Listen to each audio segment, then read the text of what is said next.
I'm Cynthia James, and this network is about changing lives one woman at a time.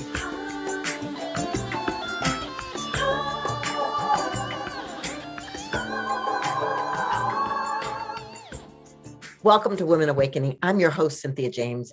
I get the extraordinary honor of introducing you to amazing women.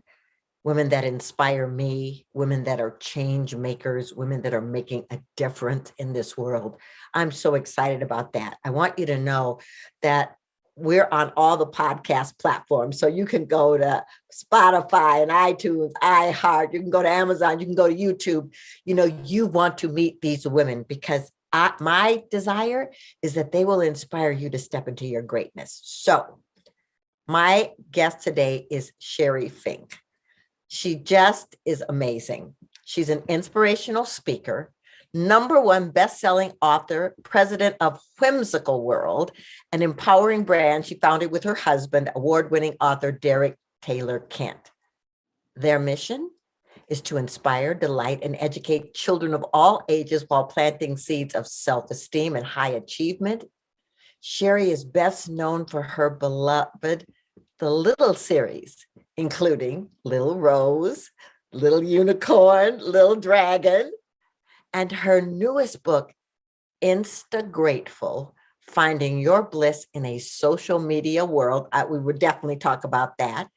It's an innovative self-help book, motivational memoir about how to maximize passion, peace, power, prosperity, and panache in your life in today's hyper busy, highly distracted social media world. As an author of 13 best-selling books in multiple genres, she travels the world inspiring audiences of all ages to believe in themselves, dream bigger dreams, and take action to live their best lives. Welcome, Sheri. Thank you so much for being here. Well, thank you for the lovely introduction. I don't think anyone has ever put so much beautiful soul into the way they read it. You actually had me tearing up. I was like, wow, I get to be this person. This is so exciting. Yes, you do. And it's awesome that, you know, your passion for me comes across in the bio. So, you know, before we started recording, I talked about the fact that women think that, you know, successful people, it just sort of happens. But let's talk about where you came from. Where were you born? What kind of childhood did you have? Well, I was born in rural Virginia, where I had very humble beginnings, where my family worked very hard and we always had food on the table, but we didn't always have money for things like, new clothes and books and trips and everything that like you think you want as a kid. So I kind of like created my own little whimsical worlds back then. I was making my own books. I had all my own little businesses, and my family had never seen a kid like that before. They're like, why don't you just play like a normal kid? And I was like, what does that mean? Even my Barbies had businesses, like, that's the way it was. So I decided at a young age I wanted to be a writer, a teacher, a mother, a princess, and a mermaid. And I think if you can see on the podcast, you won't be able to see it, but on the video, you can see I have a banner behind me where I actually fulfilled one of my dreams of becoming a mermaid. And I have the best job in the world. Like, I get to do all of those things. And when I get up in the morning and do my job, kids believe in themselves. They go for what they really want in life and they treat each other better. I'm like, who wouldn't be motivated by that, right? But exactly. And the fact that you were like that as a kid said you came on the planet to do this. I feel very strongly that I did, but for many years I lost sight of that. My mom told me at a young age that I was going to be the first person in our family to go to college. And I didn't know anybody had ever gone to college before. So she said I had to do really well in school so that I could get good grades, so I could get a golden ticket of a scholarship. So I kind of put all that creative stuff to the side. I focused on school. I did do very well. I did get a partial scholarship. I went to college. I thought it was amazing, and I thought I need to get that corporate job. I grew up in the 80s. Like I saw the worship of the corporate position, with the travel and the perks and the title and the money. And I thought, well, that's success. So that's what I'm going to go for. So I did, and I went and got my master's degree and I did some business management learning. Like I did all kinds of stuff to climb this corporate ladder for over 12 years. And when I got up to what I thought for me was the top of the ladder, I looked around and I thought, oh, this is it? Wow. I guess I climbed the wrong ladder. I kept thinking with the next job, with the next company, with the next position, that's going to be it. And I was doing well at it. That was what was tricky. And I think a lot of women fall into this trap where just because you're really good at something and people recognize that doesn't mean that's what you're meant to do forever. It Yeah. could be a good stepping stone. And so for me, that's what was happening. And when I got up to that point where I was having all this soul searching, I had a gift of adversity. And I think a lot of women can relate to this too, but I didn't know it back then because I was so embarrassed about it. I was actually being bullied in my office by another woman. And it was heartbreaking for me. Like, I've always been that girl that feels like, wow, if she can do it, maybe I could do it too. It inspires me. I feel like there's enough success for everyone and different flavors for every person. But not everybody's raised like that. And I was not prepared to handle it. I did not handle it well at all. I tried everything, nothing worked. But, being raised by a single mom for most of my life, like I knew I couldn't run away. So one day I was driving to work and I was bawling. I mean, absolutely like sobbing. I did not want to go. And I guess I just said this like almost like a prayer, but I didn't realize that's what it was. And I said, help me. I will do anything to change this situation. And then this idea came to me in the car on the way to work about a rose that grows up in a weed bed and thinks that she's the weed because she's different. And then that story wrote through me in the car on the way to work at stoplights. Thank goodness there were a lot of stoplights. And when I got to work, I thought, wow, that was amazing. But I'm never going to tell anybody because what a weird experience. But I did make a good decision that day. I said, 1 year from today, I'll either be doing something else, working for someone else, or, and this is the one I really wanted, working for myself. So, Yes. ugh, Well, you know what's incredible about that when you were talking about the ladder, I think Joseph Campbell talks about that. If you climb the wrong ladder that's not connected to your passion, your desire, your calling, well, then you're up the wrong ladder. So I love that. And I love that you could listen in that car because after you said that prayer, it started dropping in, but not everybody can hear when that happens, yeah. but you were open and available. And I just want to comment on the bullying of another woman. I think some of us have, or many of us have gone through that on one level or another. And so the thought pattern comes in that really we can't trust women, and that's not true. Sometimes that gift of adversity is the gift of shift. And so in 1 year, what were you doing? Well, in 1 year, I kept that job. Like I kept saying, well, let me fulfill this obligation to the company. Let me get the next client on board. Let me speak at the company conference. Let me do this, help everybody else, right? And then it got to that date, that 1 year later date. And I thought, you know what? I keep my word for everyone else. Am I going to be a woman of my word to myself?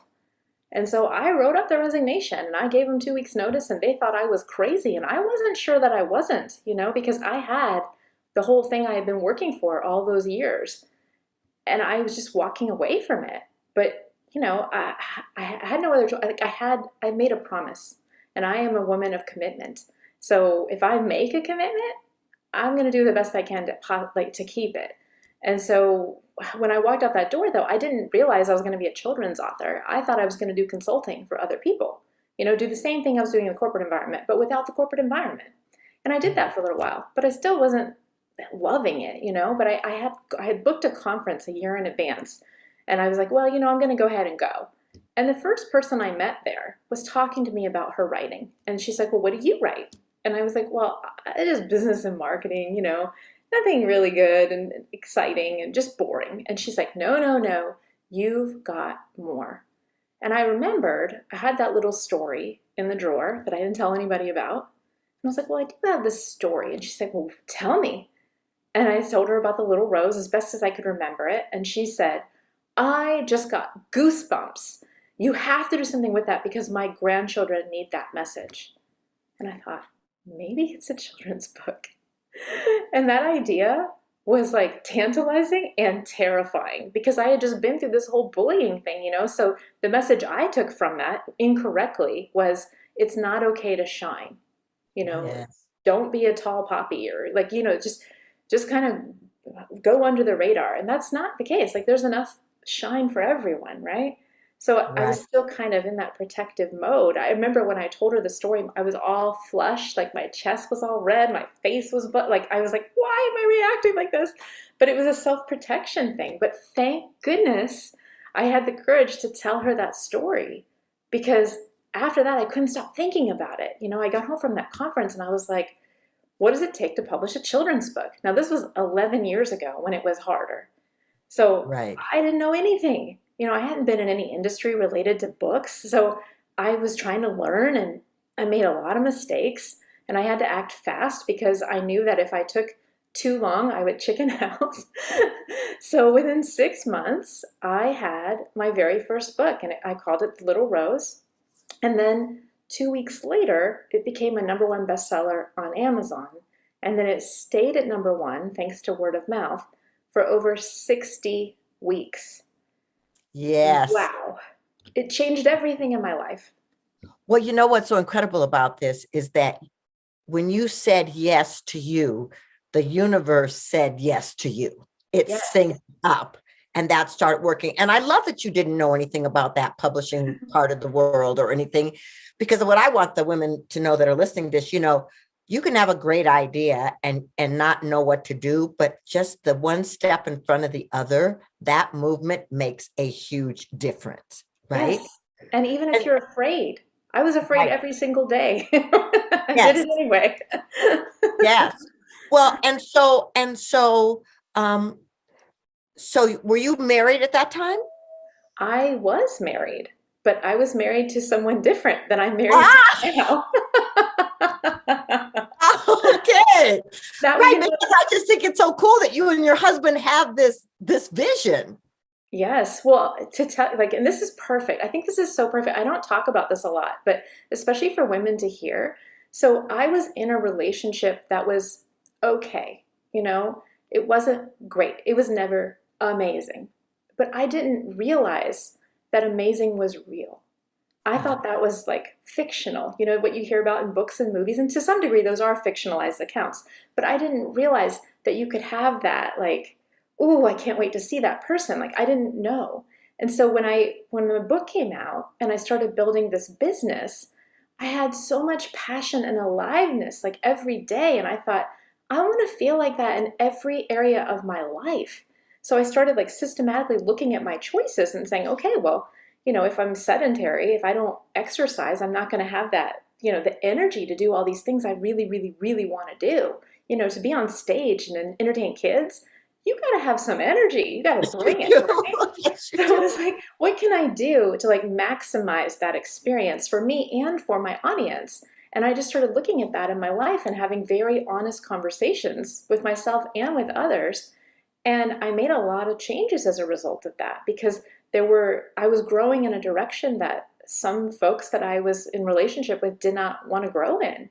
And that was okay. At the time, it was very painful. It was super difficult to deal with. But I had hope. I didn't know for sure, but I had hope that there was a better match out there for me. So I had to let go of what was familiar and comfortable, even if it wasn't great. I had to let go. It was good for the time that I had it in my life Yes. and venture off into the unknown, right? And it took several years of being on my own and figuring that out and running my business on my own. And those were some lonely times at times because you didn't know, like, some of my friendships were shifting because they were comfortable with me in a certain box. And when I grew out of that box, they didn't know what to do with me. And I didn't want to stay in the box. So, it was an evolution. And I actually met my love of my life, my husband Derek, as a children's author because he's a children's author too. You know, we were both invited to an author festival at a school and we met in the little backstage area they created in their library. before we both were speaking. And, a long time later, after he had proposed to me and I had said yes, he said, I knew that day that I was going to marry you. And I was like, wow, I didn't know that. But you just, sometimes when you do the thing you love, you also find the one you love. And Yeah. I can tell you now, like, everything in my life is different. It's just amazing to be with someone who not only gets it and supports you in it, but is doing it too. This is kind of a unique life. Like you get up super, super early to do school visits, to talk to kids when there's a non-pandemic going on. um, and then you're staying up late because you're creatively inspired and you want to write the next thing, right? Or you're working every weekend because that's when the festivals and the writers' conferences and all the events are that you can speak at and meet other writers and get inspired. It's a very, it's not a 9 to 5 lifestyle. And I don't think that's right for everyone. But for us, like both of us have flourished since we've combined our two businesses into something bigger and better than what we had before. I just, I love that. And um, I guess one of the things I want to say is that sometimes we outgrow people. Some people, our paths, go in different directions. Sometimes what worked for us at one season no longer works in the new season. So I'm really glad that you said that. And I want to talk about the shift that you're going through right now. I want to talk about Insta Grateful because that's not a children's book, right? Right. That's absolutely right. So Insta Grateful is my newest book. And I was very inspired to write it. Well, number one, people have been asking me for something like this. So the parents of the fans, of the children who read my books are like, oh, when are you going to write something for me? And so I was like, well, I really am inspired to write something motivational because I personally love the self-help industry. I love reading the books. Even if I just get one golden nugget out of each book, and I usually do, usually multiples, that I can apply to my life or my situation or the way I look at things. Like it just shifts things for me. And so I wanted to do that for other people. But it's also a really vulnerable thing, right? Because instead of using other people's stories, a lot of self-help books, they use other people's stories, right? Like they'll give examples of a stranger that you've never met who lives in a far off place and they'll tell their story. My book is full of my personal stories, which I love and I'm also terrified of. Like when I was writing it, I was like, oh, this is so personal. And I was like, you know what? This is the truth. This is what people need. This is what I want to read in other people's stories. It's almost like a memoir in a degree. Like, but the thing that I love about it is like the things that I've discovered through the last 10 plus years are all in the book. And I feel like anyone can read it and not only like see themselves through the situations that I've been in, even if I've done the completely wrong thing and been weird and ridiculous in it, um, but they can also take something from it. Like, oh, you know what? That it's okay to let go. Like when you're just saying that thing about letting go of the past, there's a story I tell in the book about when I was researching for my book, The Little Seahorse, and I was touring these different aquariums around the country. And they would give me an expert and I'd get to walk around and I'd ask a lot of questions. I have a lot of curiosity. And there was one place in a Georgia aquarium where they had this enormous lobster, like the biggest lobster I've ever seen. Like in my memory, it's like the size of a VW bug. It was enormous. And I was like, how does a lobster grow that big? And they're like, well, the lobster molts. And I didn't know that. So the lobster grows and then the shell breaks off, sometimes piece by piece, or sometimes the lobster grows so fast that the shell just pops off and they're naked, right? And then they're gushy and weird and they want to hide to be safe because they don't have their protective armor, and it eventually grows in and then they can go out and be a lobster again. And I thought, oh my goodness, I am a lobster. I am molting and I am naked and vulnerable and I want to hide. And I feel like a lot of us feel that way. But if you think about it in the terms of the lobster, right? How ridiculous would it be if that lobster then tried to deny the fact that it had grown and then was holding on to the old shell like a backpack, right? Just carrying it around. But we do that as women. Like we want to make it work. We want to make other people happy. And a lot of times it's not the best thing for us, you know? So there's a way to grow and let go that's best for everybody. And I think that was the biggest takeaway that I had. And one of the big and the other thing that inspired the book was that people really, really, really rag on social media. And I get it. There's a lot of things that I don't like about it. However, it has done so much good in the world. If you want to look at it that way, like because of social media, I've been able to connect with fans all over the world that wouldn't even have known that my books existed otherwise. You know, I've gotten fan mail from Bali. I have never been to Bali. You know, it's amazing. And people meet me at festivals and events at Comic Cons and they'll start crying when they talk to me and they're like, I don't know why I'm crying. I just feel like I know you. And I'm like, well, how are you familiar with me? Oh, through social media. And I was like, well, then you kind of do know me, you know, because that's what I put out there. You know, it's like I want to speak from the heart, and I think for me, the biggest shift with social media came when I realized that the personal is what connects. It's not talking about yourself in the third person. You know, sometimes that's appropriate, right? But it's when you show your dog. It's when you're showing a ridiculous ice cream cone that you're eating. You know, it's when you're being playful and being real. That's what people connect to. And when I think about social media as like my own online magazine, you know, like I curate. I want to put in there people who are doing great things. I want to talk about a book that really moved me. I want to show like an incredible vacation spot that I've discovered that I think other people will enjoy. You know, all those things, I get to put that into my online magazine, which is my social media. And Right. I can just block anything that I don't want in there because this is my platform, right? Yeah. And I think when we take control of it and we don't allow ourselves to become victimized by it, it just shifts it. It makes it fun and playful again. And that's what I really needed in my life to be able to continue to connect with fans and to have fun with it. I love that you're saying that because, I have a group of women in an academy of entrepreneurs, and they come in, and a lot of times there's this whole thing about social media, and we tell them the same thing. This is an opportunity for you to meet people, connect with people, show them who you are, bring them into your world. And you don't have to get involved in all of the negative stuff that goes on.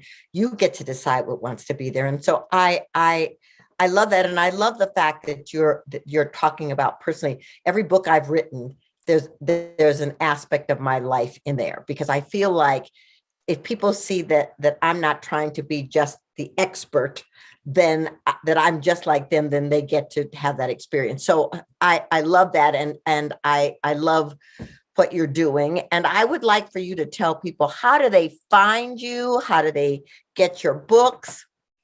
Oh, wonderful. So you can find me at sherifink.com. It's SHERIFINK.com. And my books are available on whimsicalworldbooks.com, Amazon, Barnes& and Noble, children's boutiques, children's museums, all kinds of great places throughout North America. Beautiful. Ladies, I hope that you will get the books for you, get the books for your kids, get the books for your grandkids, and just use Sheri as an example of possibility. So I asked the same last question of every guest. This show is called Women Awakening. What is the one thing you want women to know about the importance of their awakening? That's a juicy question. I think the most important thing to remember is that it's not like it happens once. I think you can have waves of awakening. And that's what's happened for me. Like, if you embrace the evolution that you're on, you may not even realize you've leveled up until you look backward. And that's an awakening as well. So it doesn't have to be this monumental, like lightning bolt moment. It can be a gradual growth, you know? And then all of a sudden you look back and you're like, oh my gosh, I'm all the way up the mountain, right? And Yes, there's yes. another one for you to grow to. So just to embrace your awakening, whatever that unique experience is for you, and to allow other women the grace and the space to embrace theirs. Beautiful. Well, Sheri, thank you so much for being here. I love your energy and I love your passion. And I'm excited to see, the next iteration of you because I know there will be one. And so thank you for being here. You're welcome. It's been an honor. So, ladies, we do these every week. You get to meet amazing women just like Sheri who are inviting you to step into your greatness. Because here's the deal. You're powerful, you're original, you're magnificent, you're dynamic. You are a masterpiece in the making. And so you get to step into that truth in extraordinary ways the moment you decide. And it doesn't mean you're not afraid. It just means you get to say yes. So thank you for being here. Please subscribe. Please tell your friends and join us because we have people all over the world that are awakening. Much love to you. I'm very excited to be your host. Bye.